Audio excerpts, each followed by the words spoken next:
জুলাই অভ্যুত্থানের পরে আমরা আরেকটা জিনিস দেখতে পাচ্ছি।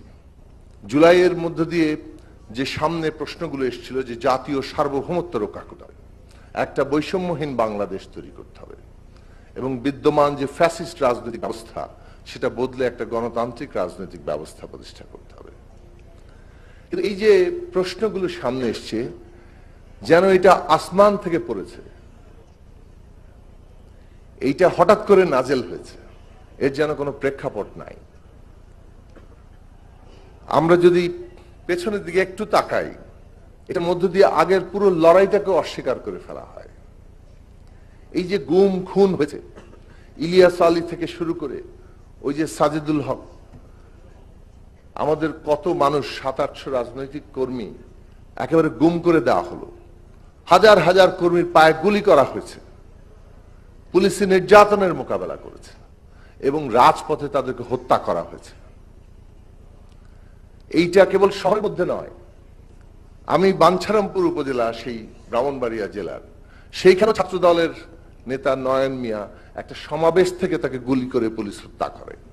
এটা উপজেলা পর্যন্ত ছড়িয়েছে। এই যে বিরাট সংগ্রাম, দীর্ঘকাল সংগ্রাম, যার মধ্যে ধীরে ধীরে রাজনৈতিক প্রশ্নটা সামনে এসছে।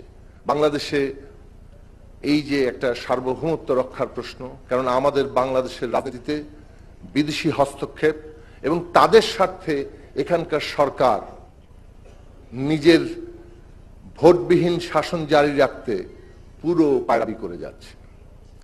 এইটার বিরুদ্ধে মানুষ খেপেছে, লড়াই করেছেন। মানুষ লড়াই করেছেন যে কিভাবে দেশকে বিভক্ত করা হচ্ছে, বিভাজন তৈরি করেছে, বিভেদ তৈরি করা হয়েছে এবং এক্সক্লুশন মানে বাদ দেওয়ার রাজনীতি, সেইটা করা হয়েছে। এবং এই বাদ দেওয়ার রাজনীতি করে, ভিলিফাই করে, সেই সময় যেভাবে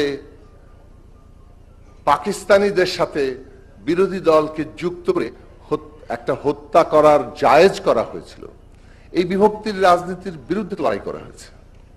এবং সেখান থেকে কিন্তু বৈষম্যহীন বাংলাদেশের জায়গা এসেছিল যে প্রত্যেক নাগরিক এখানে নাগরিকের মর্যাদা পাবে, কেউ বাদ যাবেন না, কাউকে বাদ দেওয়ার সুযোগ থাকবে না।